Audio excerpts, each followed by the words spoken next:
कलयुग एक ऐसा युग जहां धर्म का बोलबाला होगा, जहां इंसान इंसान का दुश्मन होगा और जहां हर कोई किसी न किसी दुख से घिरा होगा।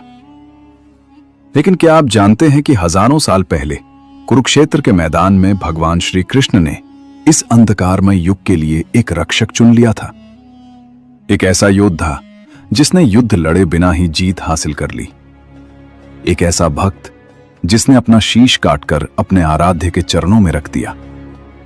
और एक ऐसा भगवान जिसे स्वयं श्री कृष्ण ने अपना नाम, अपनी शक्तियां और अपनी पहचान दे दी। आज के इस विशेष वीडियो में हम पर्दा उठाएंगे उस महारहस्य से जिसे कलयुग की सबसे बड़ी भविष्यवाणी कहा जाता है। आखिर क्यों बर्बरीक को हारे का सहारा कहा गया? और क्या सच में कलयुग के अंत में बाबा श्याम का ही साम्राज्य होगा? कहानी शुरू होती है द्वापर युग से।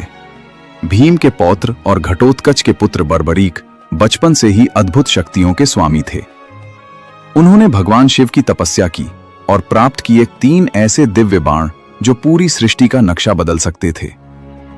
वैज्ञानिक दृष्टिकोण से देखें तो ये बाण आज की गाइडेड मिसाइल तकनीक जैसे थे। पहला बाण उन सभी शत्रुओं को चिन्हित करता था जिन्हें मारना है। दूसरा बाण उन अपनों को चिन्हित करता था जिन्हें बचाना है। और तीसरा बाण क्षण भर में उन सभी शत्रुओं का संहार कर वापस तरकश में आ जाता था। जब महाभारत का युद्ध छिड़ा तो बर्बरीक ने अपनी माता मोरवी को एक वचन दिया, मां, मैं युद्ध देखने जा रहा हूं और अगर मुझे लड़ना पड़ा तो मैं उसी पक्ष से लड़ूंगा जो हार रहा होगा।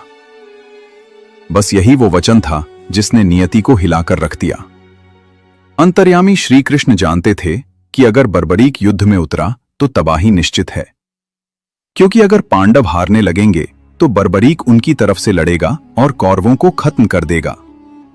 लेकिन जैसे ही कौरव हारने लगेंगे, बर्बरीक अपना वचन निभाने के लिए कौरवों की तरफ चला जाएगा। अंत में पूरी सेना खत्म हो जाएगी और सिर्फ बर्बरीक बचेगा। श्री कृष्ण ने एक ब्राह्मण का रूप धरा और बर्बरीक का रास्ता रोका। उन्होंने मजाक उड़ाते हुए कहा, इन 3 बाणों से क्या होगा? अगर तुम इतने ही वीर हो तो इस पीपल के पेड़ के हर पत्ते में एक ही बाण से छेद करके दिखाओ। बर्बरीक ने बाण चलाया, पेड़ के हजारों पत्तों में छेद हो गए। लेकिन बाण अचानक श्री कृष्ण के पैर के पास आकर रुक गया और चक्कर काटने लगा। बर्बरीक समझ गया कि यह कोई साधारण ब्राह्मण नहीं है। उसने हाथ जोड़कर कहा, भगवान, अपना असली रूप प्रकट कीजिए। श्री कृष्ण ने अपना चतुर्भुज रूप दिखाया और दान में बर्बरीक का शीश मांग लिया। कल्पना कीजिए, एक युवा योद्धा जिसकी रगों में जीत का जुनून था, उसने बिना एक पल सोचे अपनी तलवार निकाली और अपना शीश काटकर श्री कृष्ण के चरणों में रख दिया। लेकिन मरते मरते बर्बरीक ने एक अंतिम इच्छा जताई, प्रभु, मैं पूरा महाभारत युद्ध देखना चाहता हूं। श्री कृष्ण ने उस शीश को अमृत से सींचा और कुरुक्षेत्र की सबसे ऊंची पहाड़ी खाटू की पहाड़ियों पर स्थापित कर दिया। पूरे 18 दिनों तक वो कटा हुआ शीश युद्ध का एकमात्र निष्पक्ष गवाह बना रहा। जब पांडव अपनी जीत का जश्न मना रहे थे, तब बर्बरीक के शीश ने कड़वा सच बताया। इस युद्ध में जीत सिर्फ श्री कृष्ण की रणनीति और उनके सुदर्शन चक्र की हुई है।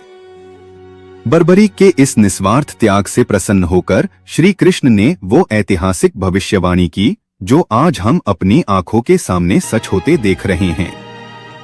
श्री कृष्ण ने कहा, हे वीर बर्बरीक, कलयुग के इस घोर अंधकार में लोग मेरे नाम श्याम से तुम्हारी पूजा करेंगे। जो भी भक्त सच्चे मन से हारे का सहारा कहकर तुम्हें पुकारेगा, उसके सारे दुख हर लिए जाएंगे। यही कारण है कि आज खाटू श्याम जी के दरबार में अमीर गरीब का भेद मिट जाता है। आज जहां विज्ञान फेल हो जाता है, वहां श्याम का चमत्कार शुरू होता है। चाहे वो असाध्य रोग हो या जीवन की घोर निराशा, बाबा श्याम का एक पर्चा सब बदल देता है। आज खाटू की मिट्टी का हर कण गवाह है उस बलिदान का। लोग कहते हैं कि बाबा की मूर्ति में आज भी वो दिव्यता महसूस होती है, जैसे वो साक्षात मुस्कुरा रहे हों।